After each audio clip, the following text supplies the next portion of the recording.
माता च पिता त्वमेव त्वमेव बन्धुश्च सखा त्वमेव विद्या द्रविणं त्वमेव सर्वं मम देवदेवम्.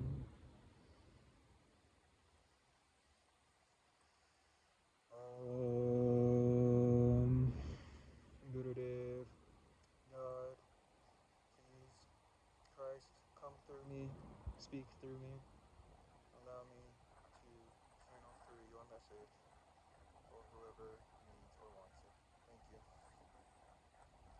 Jai Gurudev. So, today we will talk on the topic of devotion. Why should you cultivate devotion? What is devotion? What's the purpose of it? Why would you want to experience a devoted life? And what are you devoting yourself to? So, devotion is an interesting topic because from an outside perspective, it could kind of just look sappy. I call it bhakti yoga also in other traditions. But it can kind of just look sappy in the sense of like these people are just kind of like dancing around, singing, laughing, like they're not really, it doesn't look like they're doing serious spiritual work. I have noticed though through my own experience that going through the process of devotion, I realized that what's known as jnana or knowledge or wisdom has come through that experience of that expression of love.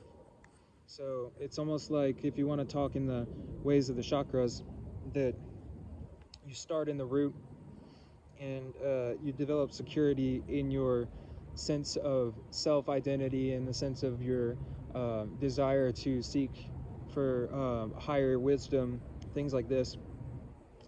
You come to realize that the source of all wisdom and all happiness is God. You go to your sacral chakra and you start to feel these emotions welling up inside of whatever it is that you're experiencing. It could be positive or negative. But emotions in general that start to come up, they come to the solar plexus and are expressed through your ego, your will, your desires, things like that. The sacral also holds desires, but the desires move into the solar plexus and are expressed through the ego, your sense of self. So then you come into this place where you can only feel so much love and joy without the experience of a higher force or life force inside the self. In the solar plexus, you can have a lot of power and you can have a lot of will and a lot of joy, but it's dry joy if it's not saturated with love. And that love comes from devotion or love of God. So the whole point of doing devotion is to cultivate this sense of well-being, joy, love, and bliss and gratitude in yourself. And then through that love, joy, bliss, and gratitude to express that to God. And then once expressed to God, God gives back to you his understanding and knowledge of all of his aspects or its aspects. You can call it he, she, it, whatever you want to call it. Another way that it's put is Sri Ramakrishna put it as, once you know the master of the mansion, then he will gladly take you around and show you all of his things, all of the different rooms, all of the different appointments, the different kinds of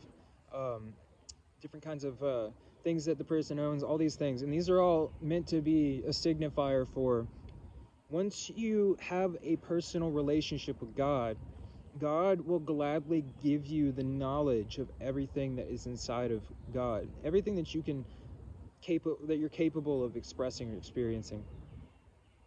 So the point of devotion is to develop this relationship with God, to feel this sense of love and presence in your life all the time. Once you're really devoted to God and you start having this relationship, it's almost difficult for you to feel sadness or upsetness or desire in a way that is not centered towards God. And the reason is because you start to feel so much love and so much joy just from expressing your love, and just from singing and dancing and loving God. And you start to feel so much happiness from that, that you start to realize that that is everything that you've ever wanted. Everything you've ever wanted in life is available for you through this expression of love. And honestly, it's incredible, for especially for somebody like me. I've experienced a lot of difficulty and sadness and hardship in my life, and through mental suffering, like different kinds of I've had physical suffering, mental suffering, different things that have caused me a lot of questioning, a lot of kind of confusion, you know. And I saw it and I saw it and I saw it through all these different things. Sorry about moving so much. There we go. Okay. I saw it and I saw it and I saw it through all these different ways. And none of it ever brought me what I was looking for. None of it ever brought me happiness or a sense of lasting fulfillment or peace or love or anything. No relationship I ever had with anybody. No thing I ever did, owned, had. I even had full-on like feelings and memories of lifetimes of having everything, anything that you want, and still no happiness is involved. I mean, you get little bits of happiness here and there, but they always go away, and they always have some sort of an opposite, or some sort of a just double-edged sword, if you want to put it that way. So I thought to myself, like, there has to be a way to be able to experience happiness, love, joy in my life, and have it to where it doesn't go away, or at least stays as a lingering thought form in my experience, where I can remember to do something or to experience something that will bring me every single time more and more joy and happiness in my life. And I finally came to realize that God was the thing that I was seeking through all these different experiences. I was looking for this connection that my soul had in it for the whole time. So this led me to seeking of how to deepen this connection and feel this bliss and joy and love more often. So I started to chant, and I started to meditate, and I started to consciously direct my attention to God in whatever form it is that I felt connected to. And as I did this more and more, as I started to redirect my consciousness to seek God and to seek this source of love and joy, the more and more I did this, the more I realized that that is the only source of joy and love. And everything else in my life that I thought was bringing me happiness or love or peace or comfort or anything was actually just God in disguise, if you want to put it that way. It was all God being manifest through all these different objects, but because the objects inherently are not pure as God is, they would always have an inherent opposite to them, or it's always got two sides to it, you know.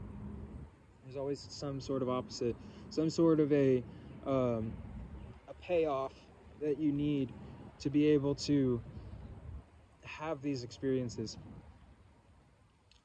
So through developing devotion and love in myself, I started to feel this sense of security, this sense of joy, of pleasure through the word, the name, the expression, a sense of connection to everything, a sense of connection not only to God, but to God in everything.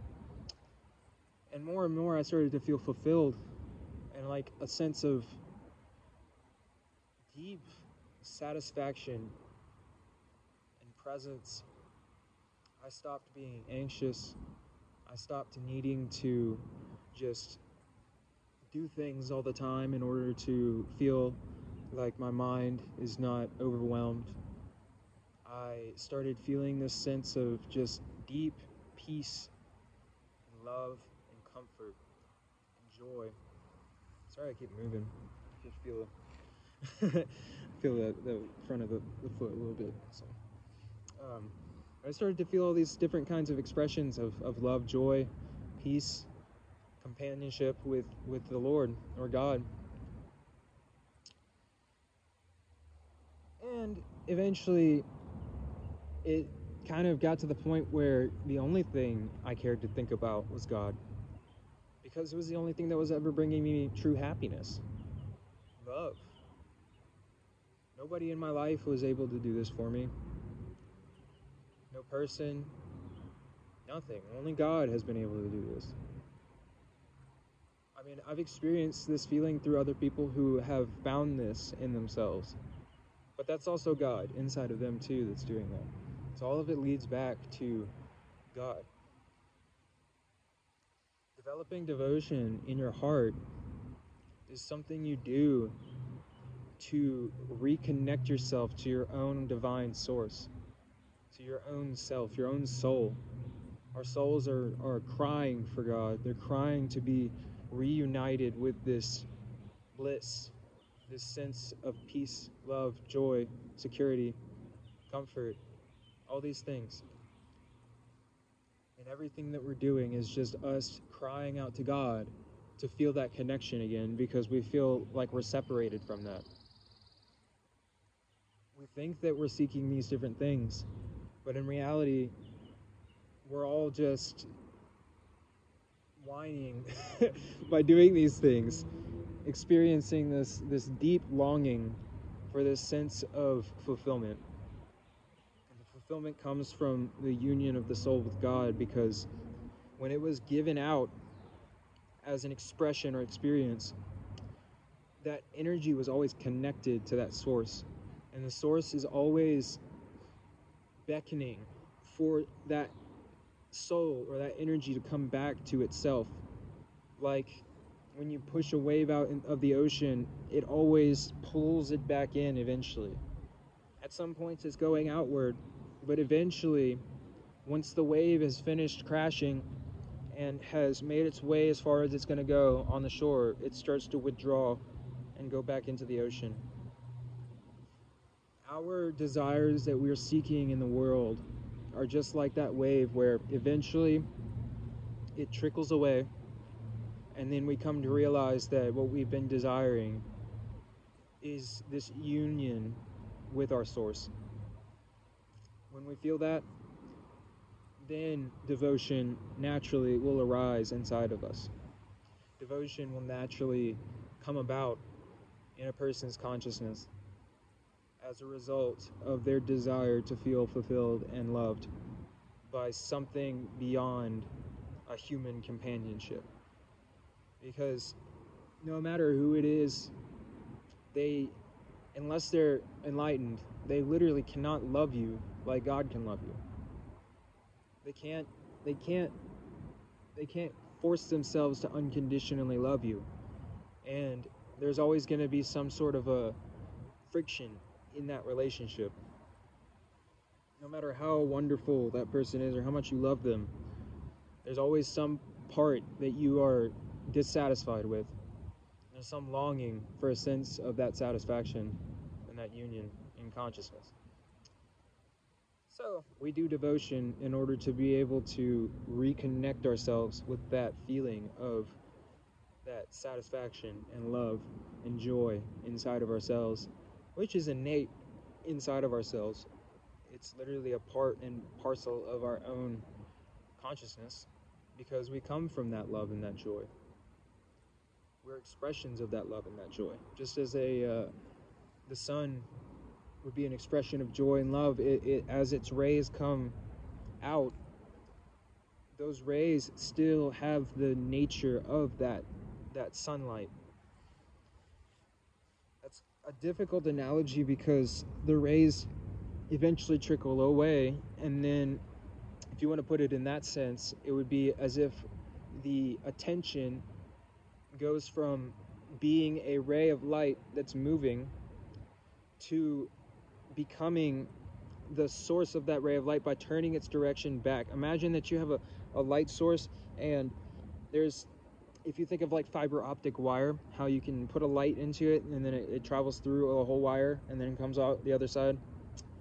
Imagine it like that, where this light source has this wire that's connected all the way out to wherever we are in our heart, and it's shining this light, and this little light is coming through this wire, and that's what you think that you are in that moment, and you're focused outward like a flashlight, like shining your light over everything, trying to find the source of this light when it's coming from your heart, right? And then once you come to realize that that source is inside of you, then you direct your attention back into the light. You go through that light. Imagine looking back into the wire, looking through the wire, and then seeing the entire source, the sun that is lighting that wire. When you see that source of that light, that gives you the feeling of satisfaction, because that light is that sense of joy and love itself. And as you put your attention back onto that sense in the self, then you learn how to experience that expression naturally occurring inside of you through just thinking about that source. So the reason why you devote yourself to God is so that when you think about God, you feel love and joy and bliss no matter what is going on in your life. You always have that sense that God is with you, that everything is being guided, everything is okay, everything is perfect as it is. And more as you develop devotion and love, you start to get these experiences of this sense that everything is perfect as it is. Literally, there is nothing wrong with anything. It was all just my own mind that was causing me so much suffering. I was projecting all these different things onto the world, on these other people, on these other things, thinking that these things were causing me suffering, when in reality it was only myself that was causing me suffering. And the only way I was able to realize that was by taking my attention off of my own ego self and putting it on to, at first, my own higher self, but then realizing that my own higher self and God are the same thing. They're all connected together. So when I started giving the attention to God, which would be even higher than your own higher self in a sense, because it's beyond all selves, that purity of that connection, of that attention going into that connection, purifies your consciousness to the point where you start to only want to think about that, because every time you think about it, you just feel this wave of bliss inside yourself. And you don't have to just sit down and meditate and just like be blissed out meditating like all day. It's not about that, because you can actually do it anytime you think about it. You could be doing your work and then all of a sudden get these waves of bliss coming through while you're doing work, regular everyday things. Like I would be like pushing carts at a grocery store or whatever, and I would be feeling this bliss shooting through me, because my attention, instead of being on what it was that was going on in front of me, was on God. I'd say 15/16 of my attention is on God, and then 1/16 is on the world, just doing the things that are necessary to do. And that way you at least have a little bit of a connection into the world, and you're able to still function as a person. Because when it first started happening with me, like I just was not really even functional, honestly. I would just be like weeping and wailing all the time, and it was just a little bit much for everybody around. So you also learn how to kind of control those energies inside yourself, in the sense that like you'll start to feel this like and there's like laughing, crying kind of sensation, where it's just so much energy coming up that you're just like choked up. And you can learn how to kind of like refocus that internal, take it into the heart, and then focus it into the third eye, and then just sit in that energy. You'll feel the bliss and the love and the choking, but you'll be able to kind of close it off, in the sense that like you can make it to where it's not so much of an externalized expression, so that you can feel the bliss and love, but you don't have to be sitting there weeping and wailing the entire time. But that's like more of an advanced kind of a technique. The main thing is to understand that Developing devotion to God will literally bring you everything that you've ever wanted in your entire life. And you may not understand that now, but if you were able to just give it a try, in the sense of like trying to find some sort of way that you can learn to love God, that you can give love to God, then you will be rewarded in your own consciousness with love and bliss. Just understand that that God that you're giving love to is connected with yourself. It literally is one with you. So as you give that love to God, you're giving that love also to yourself as well in that higher form. And you're actually starting to see yourself as a higher form of yourself. And you're able to experience these kinds of connections with these higher aspects of your own consciousness more and more. And then as your consciousness is purified, you'll become more and more calm. You won't get angry anymore. You won't get upset anymore. You won't have outbursts of emotions. You won't have sadness or depression or anxiety or anything like that. All of that stuff will fade away, and you'll be left in this sense of a joyous fulfillment in the moment by moment, just feeling this loving presence of God inside of you. Tat Sat. I bow to the God in you. I'll be making more. This is just a kind of introduction on devotion. God bless you. May you be blessed with love and devotion in your heart to whatever form of God that you choose to love as a part of yourself. May God bless you. May you be filled with joy, with bliss, with happiness. May these words act as a catalyst for you to be able to remember that love inside of yourself that was always there. You just may not remember it yet. God bless you. Have a good day. Jai Gurudev.